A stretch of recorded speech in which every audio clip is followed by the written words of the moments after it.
Jour 8, Évangile de Jésus-Christ selon saint Matthieu, introduction à l'Évangile selon saint Matthieu. L'Évangile selon saint Matthieu occupe une place privilégiée dans la tradition chrétienne. Placé en tête des 4 évangiles, il constitue une magnifique porte d'entrée dans la connaissance de Jésus-Christ.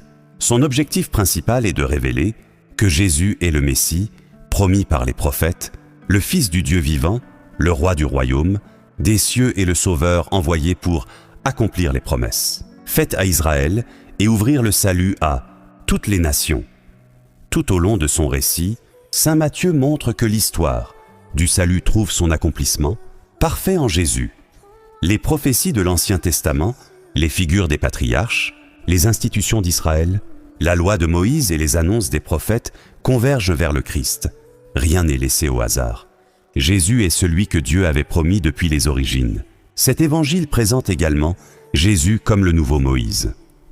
Comme Moïse avait donné la loi sur la montagne, Jésus proclame la loi nouvelle dans le sermon sur la montagne. Comme Moïse avait conduit le peuple vers la terre promise, Jésus conduit l'humanité vers le royaume des cieux. Mais il est infiniment plus qu'un prophète. Il est le Fils unique du Père, le Verbe fait chair, Dieu venu habiter parmi les hommes. Saint Matthieu met particulièrement l'accent sur le royaume des cieux, expression qu'il utilise plus que les autres évangélistes. Ce royaume est déjà présent dans la personne de Jésus, dans son enseignement, dans ses miracles, dans son Église, mais il atteindra sa plénitude lors de son retour glorieux à la fin des temps. Au fil des chapitres, nous découvrons un Jésus qui enseigne avec autorité, guérit les malades, délivre les opprimés, pardonne les péchés, nourrit les foules, apaise les tempêtes et révèle le visage miséricordieux du Père. Ces nombreux miracles manifestent la puissance du royaume de Dieu à l'œuvre parmi les hommes. L'évangile de Matthieu est également l'évangile de l'Église. C'est lui qui rapporte la profession. 2 fois de Pierre à Césarée de Philippe et la promesse du Christ, « Tu es Pierre, et sur cette pierre je bâtirai mon Église » dans l'évangile de Matthieu, chapitre 16, verset 18. Cette parole occupe une place fondamentale dans la foi catholique et souligne l'importance de la communion ecclésiale dans le dessein de Dieu. Cet évangile nous conduit progressivement vers le sommet de la révélation. La passion, la mort et la résurrection du Christ. Toute la mission de Jésus converge vers le mystère pascal. Sur la croix, il offre sa vie pour le salut du monde. Dans la résurrection, il triomphe définitivement du péché, de Satan et de la mort. Étudier l'évangile selon saint Matthieu, c'est donc entrer dans une rencontre personnelle avec Jésus-Christ. C'est apprendre à connaître son enseignement, contempler ses œuvres, accueillir son amour et devenir son disciple. C'est entendre l'appel du Seigneur à vivre selon l'évangile et à participer à la mission de l'Église jusqu'à son retour dans la gloire. Que cette étude nous aide à grandir dans la foi, l'espérance et la charité, afin que nous puissions reconnaître en Jésus le Christ, le Fils du Dieu vivant, et le suivre fidèlement tous les jours de notre vie. La bonne nouvelle, selon Matthieu, s'adresse à des chrétiens d'origine juive. Ils connaissent bien les livres de l'Ancien Testament. Matthieu présente Jésus comme celui qui réalise ce qui est annoncé dans ces livres. Il les cite très souvent. Quand Matthieu écrit, les chrétiens d'origine juive ont été chassés des maisons de prière juives. Ils forment des communautés qui accueillent aussi des non-juifs. Pour Matthieu, Jésus est le maître qui dit avec autorité ce que Dieu demande aux croyants. Ce maître propose une nouvelle manière de comprendre les règles qui viennent de l'Ancien Testament. Jésus est aussi le Messie que les Juifs attendent. En parlant du royaume des cieux, il proclame ceci: Dieu est roi, et son pouvoir se manifeste déjà sur la terre. La bonne nouvelle, selon Matthieu, suit le plan général des 3 premiers évangiles. À l'intérieur de ce plan, Matthieu groupe des paroles de Jésus dans 5 grands discours. Le discours des chapitres 5 à 7, ou discours sur la montagne, constitue une règle de vie pour les disciples de Jésus. Elle concerne à la fois les relations humaines et les relations avec Dieu. Le discours du chapitre 10 donne des ordres et des conseils à ceux qui partent annoncer la bonne nouvelle. Le discours du chapitre 13 groupe des histoires que Jésus raconte pour faire comprendre ce qui se passe quand Dieu est roi. Le discours du chapitre 18 explique comment on peut vivre ensemble entre frères et sœurs dans une communauté chrétienne. Le discours des chapitres 24 et 25 dit comment les disciples peuvent attendre la victoire finale de Dieu. Avant et après ces discours, des récits racontent comment Jésus guérit des malades, donne à manger aux foules, raconte des histoires qui font réfléchir, discute avec les maîtres juifs. Au début de l'Évangile, Matthieu parle de la naissance et de l'enfance de Jésus, le roi des Juifs, au chapitre 1 et 2. À la fin de l'Évangile, Jésus, le roi des Juifs, est condamné à mort et cloué sur une croix, au chapitre 27. Mais Dieu le réveille de la mort. Jésus se montre à ses disciples. Il leur demande d'annoncer la bonne nouvelle à tous les peuples de la terre, au chapitre 28. Avant sa naissance, Jésus est appelé Emmanuel, ce qui veut dire Dieu avec nous, au chapitre 1, verset 23. L'évangile de Matthieu se termine avec cette promesse de Jésus. « Et moi, je suis avec vous tous les jours jusqu'à la fin du monde », au chapitre 28, verset 20. Jésus est la présence de Dieu au milieu des êtres humains. Évangile selon saint Matthieu, chapitre 1. Jésus-Christ, fils de David, fils d'Abraham. Généalogie de Jésus, Christ, fils de David, fils d'Abraham. Abraham engendra Isaac, Isaac engendra Jacob, Jacob engendra Juda et ses frères. Juda, de son union avec Tamar, engendra Pharès et Zara. Pharès engendra Esrom, Esrom engendra Aram, Aram engendra Aminadab, Aminadab engendra Naasson, Naasson engendra Salmon. Salmon, de son union avec Rahab, engendra Bouz. Bouz, de son union avec Ruth, engendra Jobed. Job engendra Jessé. Jessé engendra le roi David. David, de son union avec la femme d'Urias, engendra Salomon. Salomon engendra Roboam. Roboam engendra Abia. Abia engendra Asa. Asa engendra Josaphat. Josaphat engendra Joram. Joram engendra Osias. Osias engendra Joatam. Joatam engendra Akaz. Akaz engendra Ézéchias. Ézéchias engendra Manassé. Manassé engendra Amoné. Amoné engendra Josias. Josias engendra Jéconias et ses frères à l'époque de l'exil à Babylone. Après l'exil à Babylone, Jéconias engendra Salathiel. Salathiel engendra Zorobabel. Zorobabel engendra Abiud. Abiud engendra Eliakim. Eliakim engendra Azor. Azor engendra Sadoc. Sadoc engendra Hakim. Hakim engendra Eliud. Eliud engendra Éléazar. Éléazar engendra Mathan. Mathan engendra Jacob. Jacob engendra Joseph, l'époux de Marie, de laquelle fut engendré Jésus, que l'on appelle Christ. Le nombre total des générations est donc, depuis Abraham jusqu'à David, 14 générations. Depuis David jusqu'à l'exil à Babylone, 14 générations. Depuis l'exil à Babylone jusqu'au Christ, 14 générations. Or, voici comment fut engendré Jésus-Christ. Marie, sa mère, avait été accordée en mariage à Joseph. Avant qu'ils aient habité ensemble, elle fut enceinte par l'action de l'Esprit Saint. Joseph, son époux, qui était un homme juste et ne voulait pas la dénoncer publiquement, décida de la renvoyer en secret.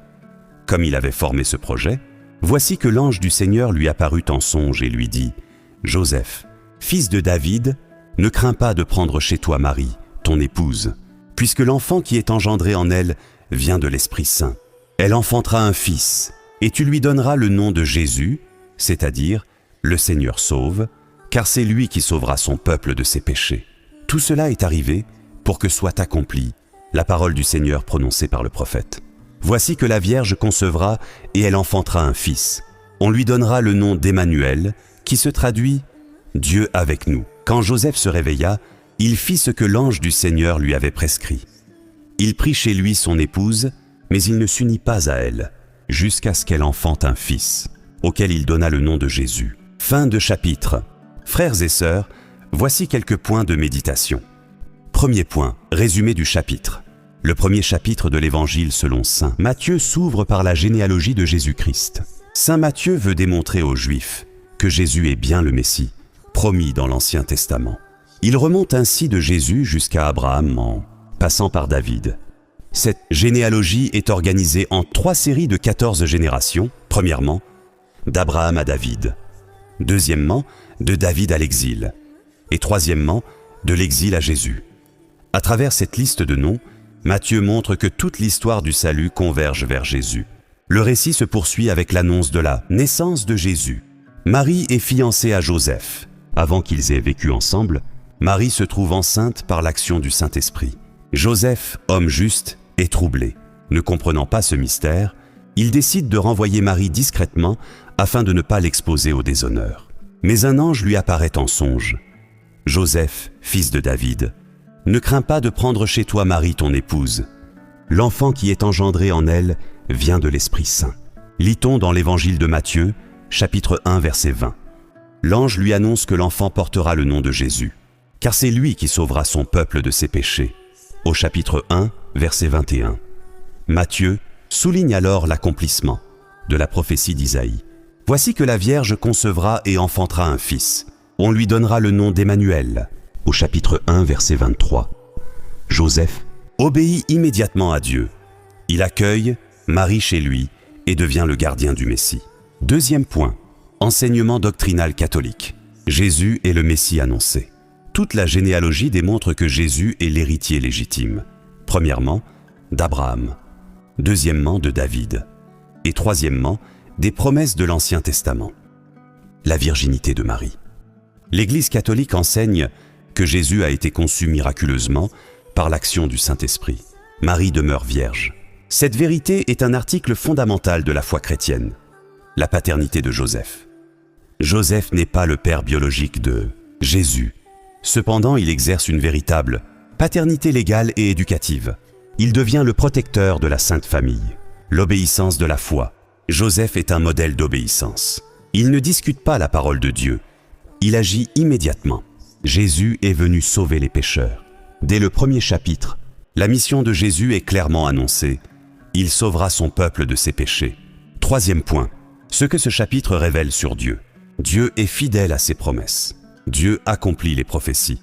Dieu intervient dans l'histoire humaine. Dieu envoie son Fils pour sauver le monde.